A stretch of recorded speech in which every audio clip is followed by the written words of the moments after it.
Hi guys, Jessie here, and today I'm going to be starting my reaction to The Legend of Vox Machina. So before I get started, a little bit about my history with The Legend of Vox Machina and more Critical Role in general.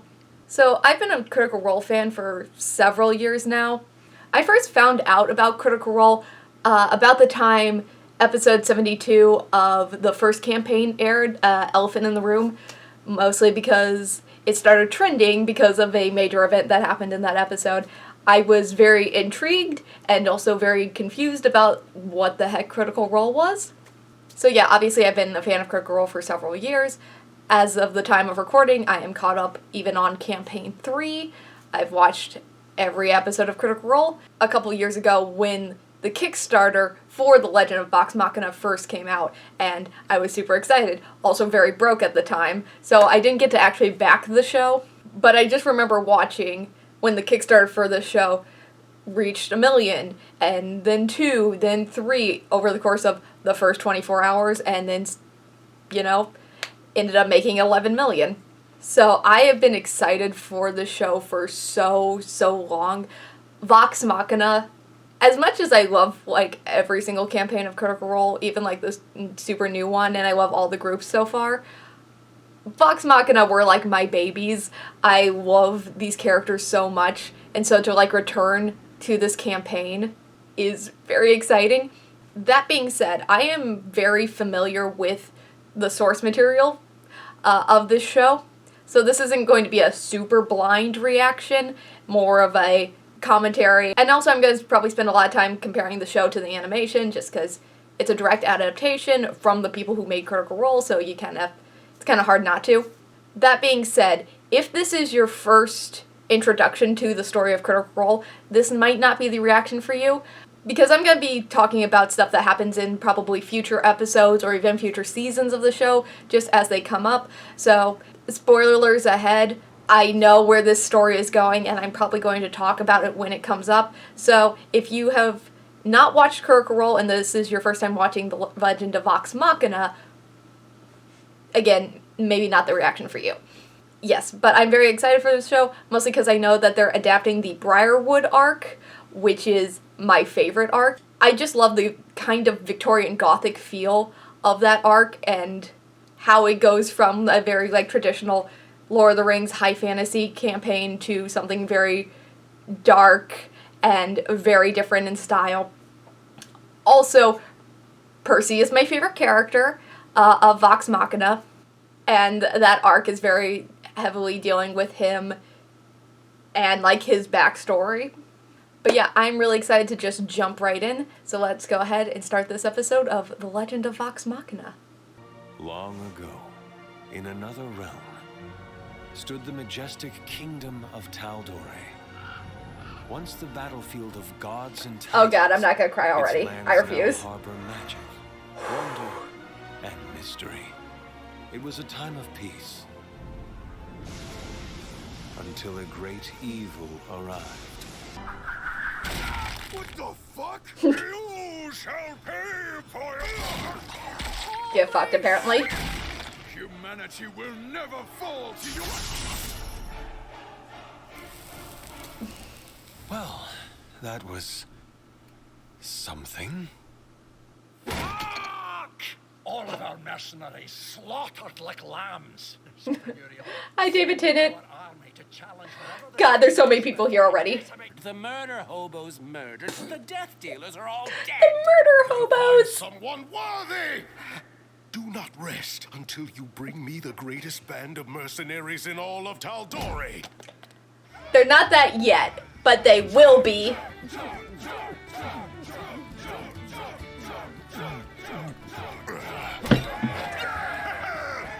That's right. Who's the best? Yeah! Grog wins. Again. Oi, Tavern Keep! Another round for Vox Machina, the greatest band of mercenaries in all the realm. The greatest? I heard you couldn't even rescue a cow from a burning barn. Vox Machina. What a fucking joke. Look at you scrawny ass. Too weak to tickle your own pickle. Are you offering to help? Yeah.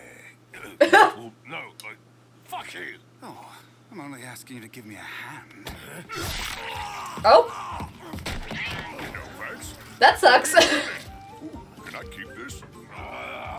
And thus, Grog's collection of dismembered body parts begins.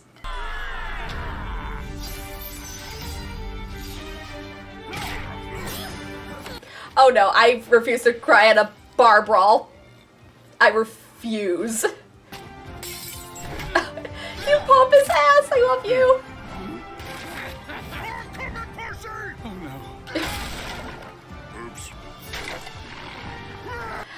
I mean, she doesn't know what a gun is, obviously. No. No. Why does this happen every time we go out drinking? Because you're Vox Machina. It's what you do. Drink it! Good boy, Trinket. Over here. Oh. Step aside! Oop. Bollocks. Natural one.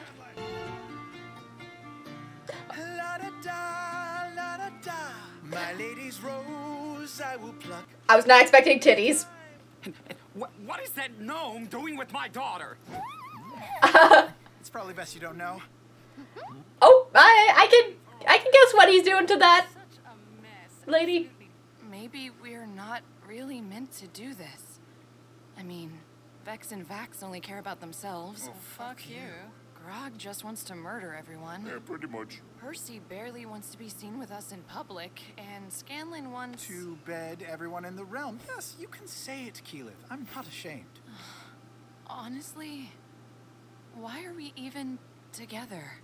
Ooh, this is too early to have this conversation. This is a post Briarwoods conversation.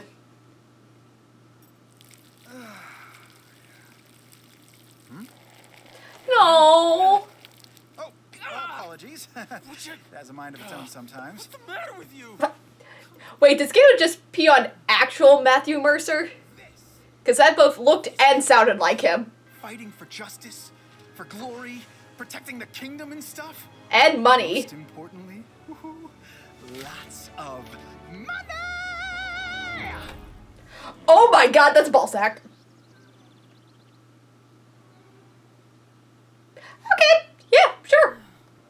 Lady Kima, it is imperative Lord and Lady Briarwood join us. Sire, Whitestone hasn't been heard from in months. Our last messenger never returned. They must be warned of these attacks. That was a name drop real early.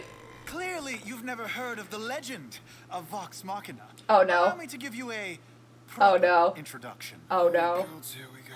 Your Excellence tried the best fighters who've adventured far and wide, but I promise that you've never met a troop so qualified.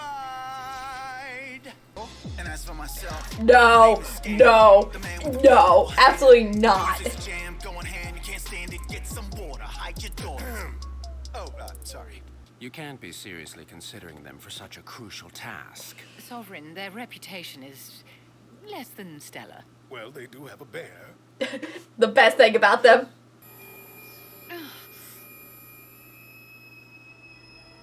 Very well. You're hired, Vox Machina. What was that? I am telling you, I felt it. Right there in the throne room. I haven't felt that since... She felt a dragon. She felt Brimscythe. Because her favorite enemy is dragons. We're in this for the money. I see. So it's coin over character. Not surprising. Ooh. Don't worry, Laura, you're gonna be friends later. Just not now. Thanks for the sweet ride. You'll be back to pick us up later, right? Oh my god, that left so quickly. Nope, gone. The last attack was just south of here. We're gonna ask around, see if anyone knows anything. Ask around. Excuse me, green friends. Have you seen any evil wizards? Oh, she's so cute. I like how they show their different class abilities so far. It was too foggy. All we saw was dark clouds, lightning. Hi, Matthew. Storm. Oh, you didn't see anything, huh? How convenient. I don't really bless a lot of houses these days. Thank you, dear. I'm sure it'll be enough to keep our family safe. Oh, this family gonna die. Wow. Are you a wizard? Nah. Not in this campaign. Magic's all in the fingers, kid. Wow. Oh, this is a really cute kid. It's in yours. Please don't die. Huh? Think you'll be needing this. Okay, then. Oh god, this feels like a boss arena. Now they look human.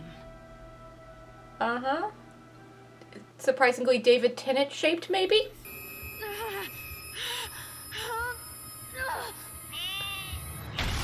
Oh.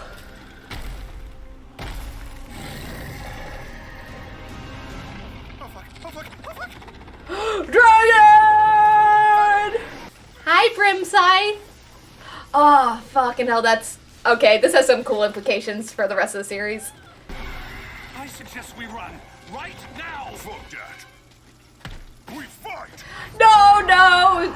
Dumb brave asshole! Yeah, really.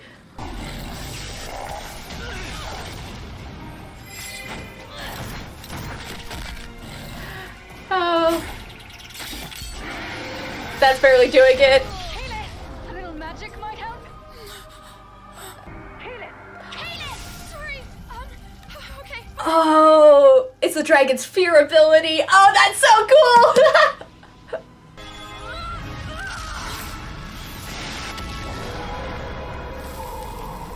Lightning against the lightning dragon! Did I just make it worse? Get me out. Get me out. Trapped under Krog's ass.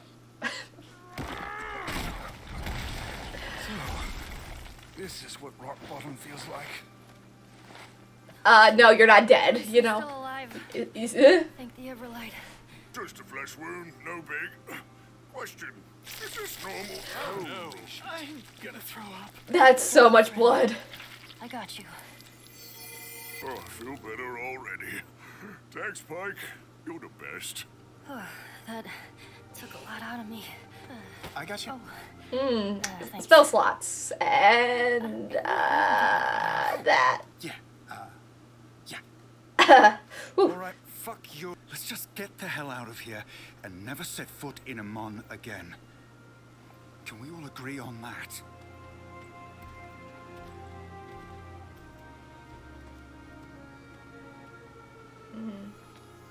So what's gonna change their minds?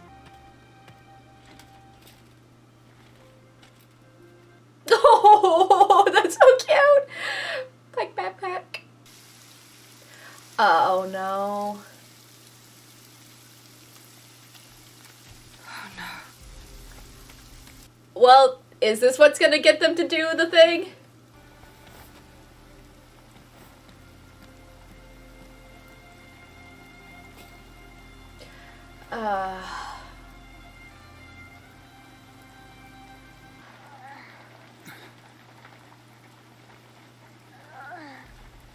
Like I knew.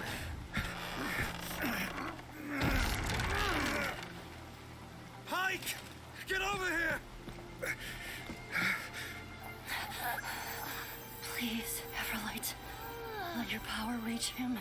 Pike, please. Shit. No. I can't do it. I'm still too weak from before.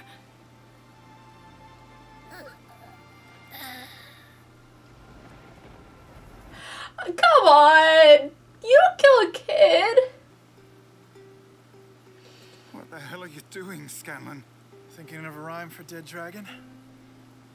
Because I guess we're killing one. You all realize we're going to die a truly horrible death. Perhaps, sister. But we'll die gloriously. And we'll kill a fucking dragon.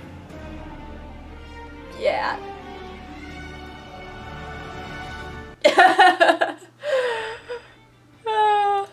So that was my reaction to Season 1, Episode 1 of The Legend of Vox Machina. This episode started with, like, Scanlan's balls and Keyleth puking in another person's mouth, and then ended with a child death. That is a very tonal difference, and also matches Critical Role in general. I don't know, part of me is like taken aback by a lot of the nudity and violence, but also that is in general Critical Role. The only difference is now we actually have to see it instead of just hearing it described. Like, Critical Role had so many, like, decapitations and dismemberments and disembowelings, and you just don't really think about the fact that those things are going on until you see them actually happening. But it's so weird to see these characters back in, like, the early days, because at the end of Critical Role, they were heroic, and they were so different than they are at the very beginning. And obviously that's just through, like, so many different adventures and so many different things happening to change them. Like, at the beginning, Vex and Vax only care about themselves. They're not really a part of the group. Percy doesn't even really like being seen with the group, according to this. Scanlan is just a horn dog all the time, and that is, like, his biggest character trait. And then, like, Keyleth is this very shy, timid, doesn't know what she's doing, but also does want to mean well, but she doesn't really stand up for herself or her beliefs. Like, you can tell that she really wants to do the right thing for the right reasons, just by her reactions to, like, everyone else just being like, for gold and all this other stuff. But she never speaks out, and I think that is just her lack of confidence at this point. Also, I like what they're doing here, because obviously they are going to go from these first 2 episodes to the Briarwood arc. And if you're trying to introduce a new set of people to this world, how do you do that with also setting up the rest of the series and the world? And the dragon arc that we never actually saw in Critical Role, I feel like is a really good place to start, just because it sets up the Chroma Conclave later, and it would be weird to, like, have this moment off screen, because in Critical Role we just kind of accepted that it already happened and it was just not recorded just because of the format. But if you skip that over for new viewers, having this important member of the Chroma Conclave being killed off screen feels weird, and so I understand, like, that's, like, a really good starting place.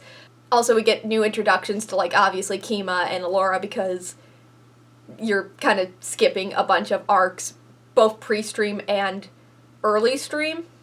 Since you're not doing the Underdark arc, you can't have Kima being introduced there, so they're all just there on the council, and so having this bounty on what we find out is a dragon come from the council, so we can be introduced to them, who are all, like, major players later on. So we get, like, Allura, Kima, you see the king, Sovereign Uriel. I saw Assume there, the halfling with the tattoo, and obviously General Krieg. There's a couple members of the council that I don't recognize, but also could just be show creations. Something I'm liking already is how they're trying to show game mechanics in an animated series. Because obviously, since the show is based on Dungeons & Dragons, a lot of them have abilities that are clearly from a tabletop RPG. But how you take that and put it into an animated show without, like, over-explaining it. Like, how come not everyone can, like, use a bunch of magic all the time? Well, in the tabletop RPG, in Dungeons & Dragons, you have spell slots, so you have a limited amount of spells. In this, obviously, magic takes a toll on you, and you get tired, and you have just a limited amount of magic before your battery's dead. Vex's is the most interesting, because obviously, in Critical Role, she is a ranger, and she has ability that allows her to have a specific enemy that is her favorite, that she does extra damage to, and that she can sense more easily. And in this, she gets headaches when dragons are near, because her favorite enemy is dragons. And I think that's a cool way of, like, showing that. Also, there's some interesting things later on where that will be very cool to see.